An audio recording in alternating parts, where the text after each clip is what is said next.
অন্তর্বর্তী সরকার কোনো রিয়াকশনই করে না, ওরা খালি কথাই বলেছে। ওনারা খালি কথাই বলেছিল, ওনারা কোনো রিয়াক্ট করে নেই। ইনফ্যাক্ট ওনাদের সময় সেম থিং, যে গুটি কয়েক একটা দুটা কোম্পানি ছাড়া কেউ এখানে ব্যবসা করতে পারে না। এখানে অনেক কোম্পানি কিন্তু ফোর্সড ভাবে লাইক দে বিকেম মানে ফোর্সড ডিফল্টার্স। কারণ তখন যেটা হয়েছিল যে যে সাহায্য, ধরুন ফাইন্যান্সিয়াল যে প্যাকেজগুলো অথবা এগুলো যেগুলো দেওয়া হয়েছিল, this were design particularly for some people.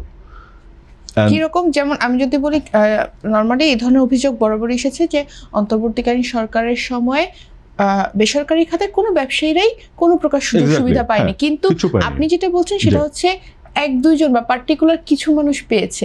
আসলে কারা বা কিভাবে পার্টিকুলার মানুষ পায়?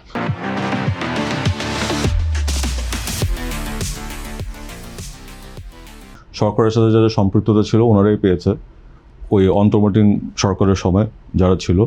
তো ইট ইজ ভেরি আনফর্চুনেট। কিন্তু এখন বর্তমান সরকারের যে জিনিসটা, এনারা এখন যখন বাজেট ইমপ্লিমেন্ট করতে যাবে এই টাকাটা, কারণ আবার তো ব্যবসা, এর মানে কি ব্যবসা বাণিজ্যর অবস্থা ভালো না, হ্যাঁ, সবাই আর স্ট্রাগলিং, কোনো না কোনোভাবে দে আর স্ট্রাগলিং।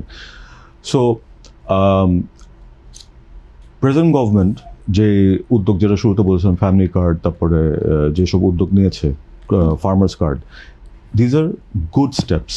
এখানে আমাদের একটা সমস্যা ছিল যে আমাদের সোশ্যাল ওয়েলফেয়ার সিস্টেম কিন্তু বাংলাদেশে আগের থেকে ছিল, সোশ্যাল প্রোটেকশন।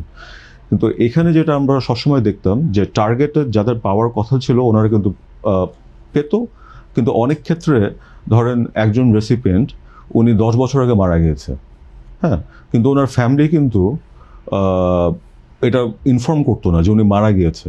যে ভাতাটা পেতো ওটা কিন্তু পেতেই থাকতো। তো এই যে লুপহোলগুলো ছিল, যে লিকেজগুলো ছিল, এটা কিন্তু বর্তমান সরকার এগুলো বন্ধ করবে এইসব পদক্ষেপ নিয়ে। কিন্তু এখন জিনিসটা হলো যে ওনারা এটা করতে গিয়ে যে বাড়তি যে টাকাটা লাগবে অ্যাডিশনাল স্পেন্ডিং, আমার অলরেডি একটা শর্টফল আছে রাজস্ব আয়তে। লক্ষ্যমাত্রা হিস্টোরিক্যালি একটা হাই সেট করা হয়েছে। তো মানে বর্তমান ব্যবসার যে চরিত্র, যেভাবে আমরা চলছি, আপনি ওই 100 টাকা এখন আনতে পারবেন না রাজস্ব আয় করে, এটা কিন্তু there will be a shortfall. শর্টফলটা আপনি গ্যাপটা কীভাবে করবেন, এই যে ওদের এই যে ওয়েলফেয়ারের টাকা, তারপরে এইগুলো মানে আপনি কীভাবে নেবেন? আপনি তখন ব্যাংকে যাবেন। যদি ব্যাংকে যান, ব্যাংকে গেলে প্রাইভেট সেক্টরও, আমিও ব্যাংকে যাচ্ছি, সরকারও ব্যাংকে যাচ্ছে, তো ব্যাংক কাকে তখন লোনটা দিবে? ব্যাংক তো আমাকে লোন দিবে না, ব্যাংক সরকারকে লোনটা দিবে। তো তখন সমস্যা যেটা হবে যে আমাদের যে সামনে অনেকগুলো চ্যালেঞ্জ আসছে এলডিসি গ্র্যাজুয়েশন থেকে। সরি, নতুন সরকার আসার পর তো অলরেডি ব্যাংক থেকে কিছু লোন নিয়েছে। না, ওটা লাইক ওনাদের এটা নিতে হবে, কারণ এটা কি বেসরকারি খাতের উপরে নতুন অর্থ বছরে প্রভাব ফেলবে? এটা ডেফিনেটলি ফেলবে, বিকজ ওই প্রাইভেট সেক্টর ক্রেডিট গ্রোথ আরও স্কুইজড হবে। কিন্তু এইখানেই কন্ট্রাডিকশনটা, যে বর্তমান সরকার অনেকগুলো চ্যালেঞ্জ আছে। এটা খালি রাজস্ব আয় হলো একটা দিক, হ্যাঁ, একটা দিক, কিন্তু এই রাজস্ব আয়ের সাথে যেমন আমাদের অর্থনীতি এখনও কিন্তু এক্সপোর্ট ওরিয়েন্টেড। আমাদের এখনও 84% of our income comes from RMG sector, একটা সেক্টর থেকে, হ্যাঁ। তো আমরা কি করি? আমরা বাংলাদেশে পণ্যটা বানিয়ে এক্সপোর্ট করি, তারপরে আমি টাকাটা পাই। অ্যান্ড আরেকটা যেটা খাত আছে ওটা হলো যে আপনার রেমিটেন্স, হ্যাঁ, এক্সপ্যাট্রিয়েটরা দেশের বাইরে যারা থাকে ওনারা টাকাটা পাঠায় আমাদেরকে। এই দুটো ছাড়া কিন্তু ফরেন কারেন্সি আর্ন করার ওরকম অ্যাভিনিউ এখনও বের হয়ে আসেনি। কিন্তু এখন বর্তমান যদি বিশ্বের পরিস্থিতি দেখেন আপনি, যেমন ইরানে যেটা হচ্ছে, হ্যাঁ, যে প্রবলেম যেটা হচ্ছে, এটার কারণে গ্লোবাল একটা ইনফ্লেশনের এফেক্ট সব দেশে আপনি দেখছেন, আমেরিকাও দেখছেন।